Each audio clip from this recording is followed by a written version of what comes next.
नमस्कार, दिल्ली न्यूज में आपका बहुत बहुत स्वागत है। चलिए देखते हैं आज की 25 फटाफट काम की और महत्वपूर्ण बड़ी खबरों को। पर इससे पहले वीडियो को लाइक करना बिल्कुल न भूलें। सीएम रेखा गुप्ता ने पेश किया दिल्ली समस्याओं का व्यापक समाधान प्लान। दिल्ली की मुख्यमंत्री रेखा गुप्ता ने राजधानी की सभी समस्याओं को दूर करने के लिए व्यापक योजना तैयार की। उन्होंने कहा, मेरा हर पल जनता का और इसके तहत सभी योजनाओं और फैसलों का केंद्र नागरिकों की भलाई होगा। इस योजना में सड़क, स्वास्थ्य, शिक्षा, पानी, बिजली और सुरक्षा जैसी प्राथमिक समस्याओं का त्वरित समाधान शामिल है। अधिकारियों के मुताबिक ये कदम राजधानी के विकास और लोगों की जीवन गुणवत्ता को सुधारने में अहम साबित होगा। सीएम ने जनता से सहयोग और सुझाव देने की अपील की। दिल्ली का पहला गोबर आधारित बायोगैस संयंत्र शुरू, सीएम रेखा गुप्ता ने किया उद्घाटन। दिल्ली वासियों के लिए 20 सितंबर का दिन खास रहा क्योंकि राजधानी का पहला गोबर आधारित बायोगैस संयंत्र शुरू हो गया। मुख्यमंत्री रेखा गुप्ता ने इसका उद्घाटन किया। ये संयंत्र न केवल मवेशियों के गोबर और नगरपालिका के कचरे से स्वच्छ ऊर्जा तैयार करेगा, बल्कि शहर को गंदगी और प्रदूषण से भी राहत देगा। अधिकारियों का कहना है कि इस पहल से सरकार को राजस्व की प्राप्ति होगी और आने वाले समय में कई ऐसे संयंत्र लगाकर दिल्ली को स्वच्छ और हरित बनाने की योजना है। डीपीएस द्वारका और दिल्ली के कई स्कूल्स को मिली बम की धमकी, पुलिस सक्रिय। दिल्ली के स्कूल में सुरक्षा को लेकर चिंता बढ़ गई है। डीपीएस द्वारका, सर्वोदय विद्यालय और कई अन्य स्कूल को बम से उड़ाने की धमकी मिलने के बाद पुलिस ने तुरंत सक्रिय कदम उठाए। अधिकारियों ने कहा कि सभी स्कूल परिसरों में सुरक्षा बढ़ा दी गई है और छात्रों और स्टाफ की सुरक्षा सुनिश्चित की जा रही है। धमकी देने वाले की पहचान और गिरफ्तारी के लिए विशेष टीम जांच कर रही है। प्रशासन ने माता पिता से संयम बनाए रखने और स्कूल के दिशा निर्देशों का पालन करने की अपील की है।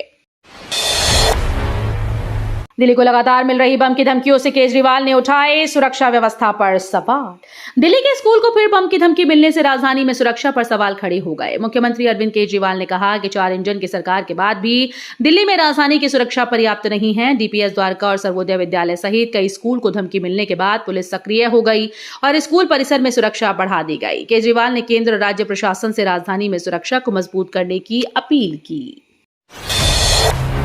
बाढ़ से बचाव के लिए बड़ी पहल, दिल्ली में लॉन्च हुआ दूसरा ड्रेनेज मास्टर प्लान। दिल्ली वासियों को जलभराव और बाढ़ से राहत दिलाने के लिए बड़ा कदम उठाया गया। 59 साल बाद राजधानी का दूसरा ड्रेनेज मास्टर प्लान लॉन्च किया गया।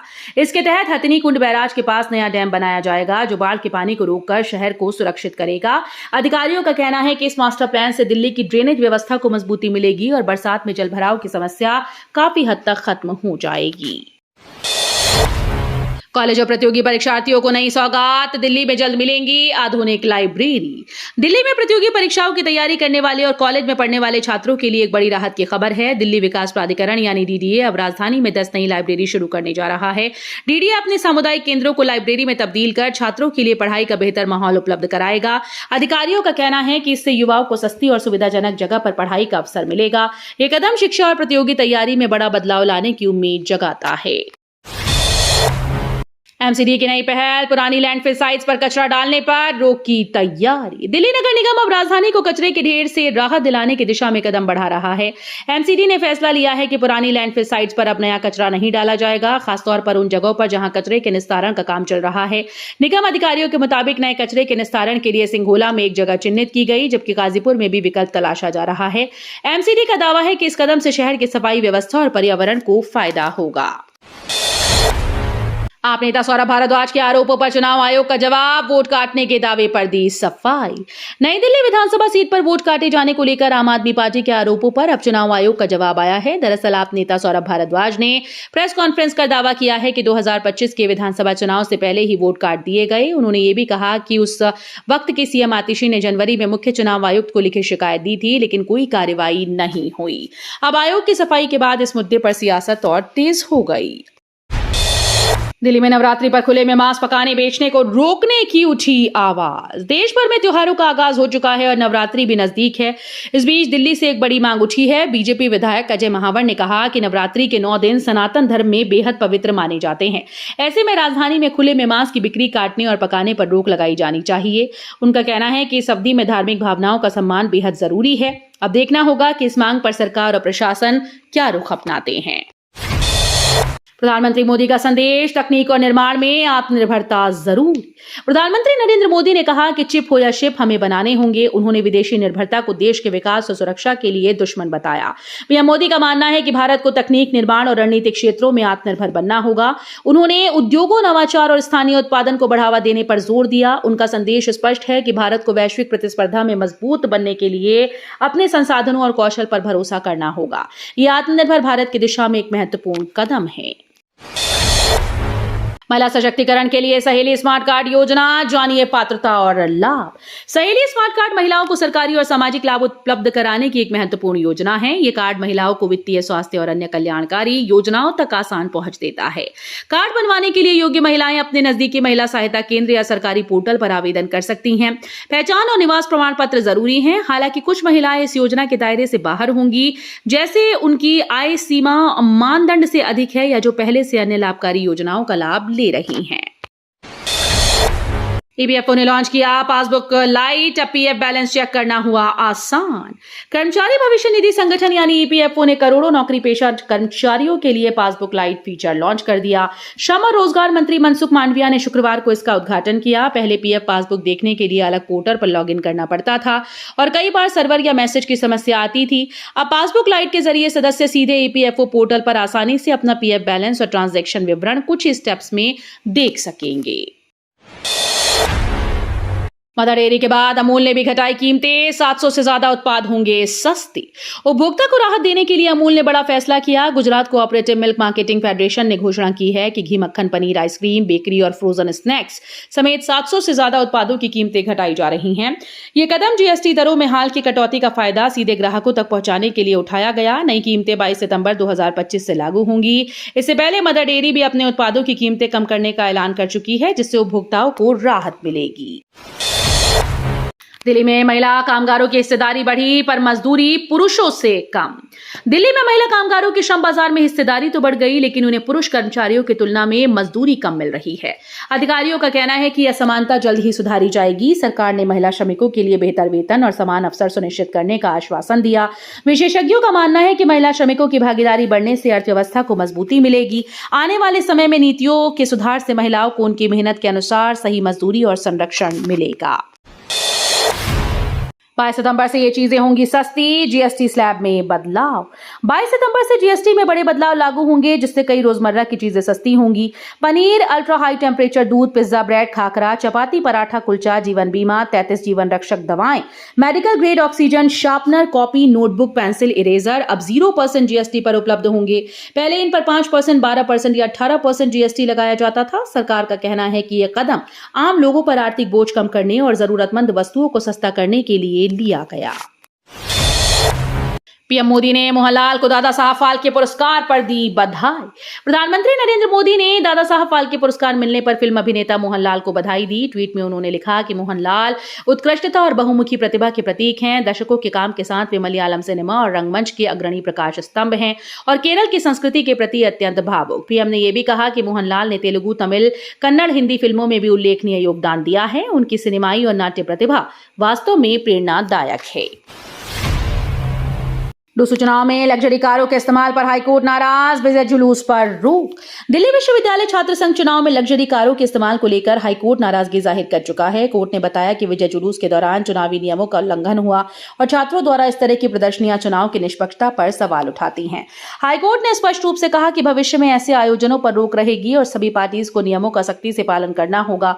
देखना होगा कि छात्र संगठन इस चेतावनी के बाद अपनी रणनीति कैसे बदलते हैं। राजधानी में सुरक्षा ढांचे में बदलाव, नए डीजीएस के साथ प्रशासनिक पुनर्गठन।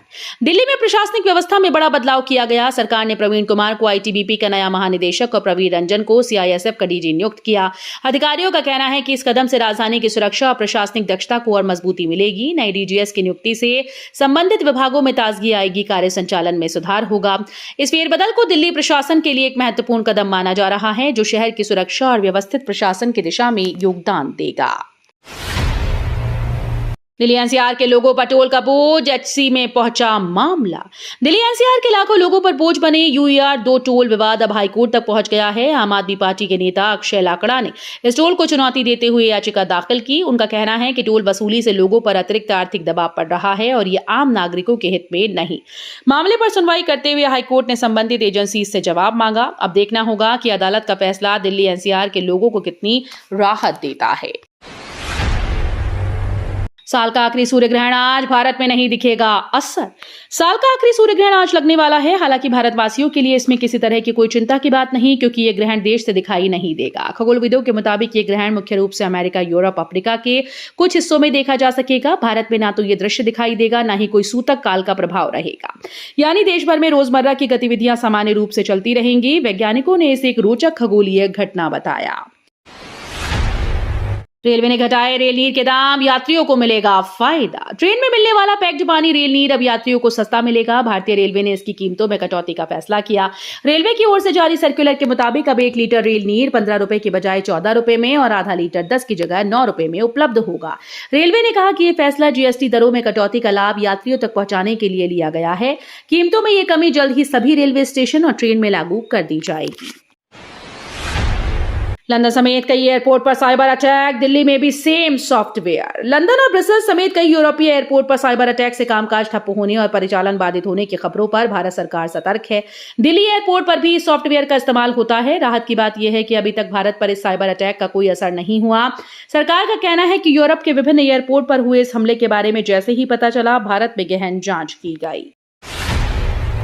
भारत के खिलाफ मैच से पहले पाकिस्तान टीम में खौफ का माहौल। एशिया कप 2025 के सुपर 4 मुकाबले में भारत और पाकिस्तान आज दुबई इंटरनेशनल स्टेडियम में आमने सामने होंगे, लेकिन मैच से पहले पाकिस्तान टीम में खौफ का माहौल साफ नजर आ रहा है। दरअसल टीम ने शनिवार को होने वाली प्रेस कॉन्फ्रेंस रद्द कर दी।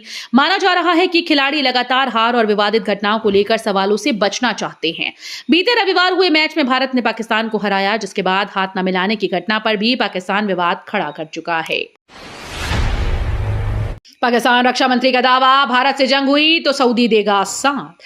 पाकिस्तान और सऊदी अरब के बीच हुए नए रक्षा समझौते पर बड़ा विवाद खड़ा हो गया। पाकिस्तानी रक्षा मंत्री ख्वाजा आसिफ ने दावा किया कि अगर भारत और पाकिस्तान के बीच युद्ध की स्थिति बनती है तो सऊदी अरब भी पाकिस्तान का साथ देगा। मीडिया से बातचीत में उन्होंने कहा कि यदि कोई आक्रमण होता है, चाहे वो सऊदी अरब के खिलाफ हो या पाकिस्तान के, दोनों देश मिलकर उसका मुकाबला करेंगे। उनके इस बयान के बाद राजनीतिक हलकों में बहस तेज हो गई। एनएसयूआई की हार से कांग्रेस को झटका, दिल्ली में उपाध्यक्ष पद तक ही सीमित रही जीत। दिल्ली विश्वविद्यालय की छात्र राजनीति में कांग्रेस को बड़ा झटका लगा। एनएसयूआई ने पूरी ताकत झोंकने के बावजूद केवल उपाध्यक्ष पद ही हासिल किया। इससे स्पष्ट हो गया कि दिल्ली में पार्टी के लिए अभी बड़ी सफलता दूर की कौड़ी है। राजनीतिक विश्लेषक मानते हैं कि आगामी चुनाव और संगठनात्मक बदलाव में पार्टी को अभी काफी मेहनत करनी होगी। छात्र राजनीति में ये परिणाम कांग्रेस के लिए चेतावनी साबित हो सकता है, क्योंकि दिल्ली के युवाओं में उसकी पकड़ अभी मजबूत नहीं दिख रही। तो ये थी आज की बड़ी खबरें। रोजाना ऐसे ही सबसे पहले अपडेट पाने के लिए चैनल को सब्सक्राइब करना बिल्कुल न भूलें। धन्यवाद।